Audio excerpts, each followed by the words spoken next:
Hi there. We're back again this afternoon with Tim Magorrian from Guardian Angel Home Inspection. Tim, thanks for joining us. Mike, thanks for having us. So, I kind of know a lot about do-it-yourself and stuff. I've done a lot of that on my own, and to some degree it's a little help, but to some degree it's a little disadvantage because I know too much. But when I bring a buyer to the house to meet you and we do a home inspection, I ask them to follow you, shadow you, walk in the footsteps, and I tell them the value is you're going to learn so much about your home right now that you wouldn't have learned any other way. Not even about what's right and wrong, but just understanding where the valves are for something, where the shutoffs are. So it's really important, I think, for the home buyer to follow you and shadow you. What would you say to that? So I think all inspectors have a different opinion when it comes to that, but from our perspective, we like having the buyer with us because we can educate them about their home. We can teach them about those little things that they might not see or might not have seen during their walkthroughs. Especially in the market now, the walkthroughs happen in 20 minutes. They're in the house, they got to make a decision, and it's crazy. So to educate them the best way you can during the home inspection is a big value for them. Yeah, good. And the other thing was, someone like yourself, you're terrific at it. You're talking while you're doing it. You're not just keeping your head down and waiting for somebody to ask you a question. You're actually explaining to them what you're seeing and why, and good or bad, either way.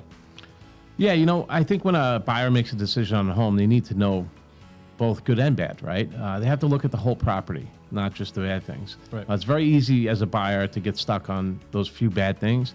And, you might have a few bad things, but you have 3 bathrooms that were fully renovated and they were done well, and that's a $60,000 investment into the home that they're not going to have to worry about for a long time.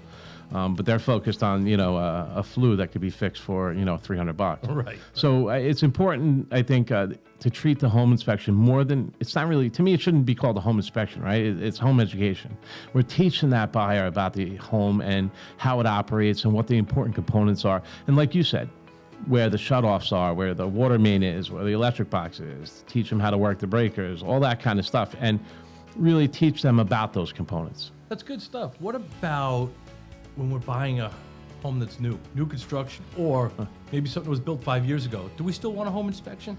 Yeah, I get that question a lot. And what I always say is, so a home is obviously dependent on the builder who built it, right? And a home has to be built to code, which is the minimum expectation for a home to be built. Now, I don't know about you, Mike, but when I buy something or I make something, I want to make it better than the minimum expectation. Sure. Who strives for minimum in life, right? Not many people. So it's important because sometimes a minimum expectation, or there could be things that were left undone that the municipality inspector didn't see or didn't look at. They're not really there for the same reasons that we would be. They're not checking the functionality of the appliances and equipment. I can't tell you how many new home inspections that we went in, appliances weren't even hooked up. Yeah, I'm sure.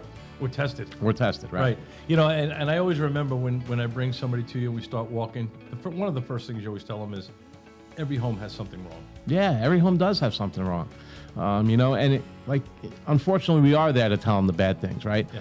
But like I said before, it's about the good and the bad things. But when they start hearing the bad things, that's all they hear. Yeah, I think when we tell them there's always something wrong, the question that needs to be answered as we go through it is, how important is it? How big is it? Is it small? Because there's a lot of little things that just, they're not important in the big picture, and there are some that are more important. So I think it's important for us to decipher those things. What's really a value item to be corrected. I think, and that's where I think that conversation with the buyer comes in really handy. It drives me crazy when buyers don't come to inspections, because they're not there for the educational part of the inspection.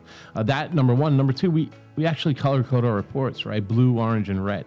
Red items being really expensive or life safety items, those are the big ticket items. Those are the ones you want to worry about.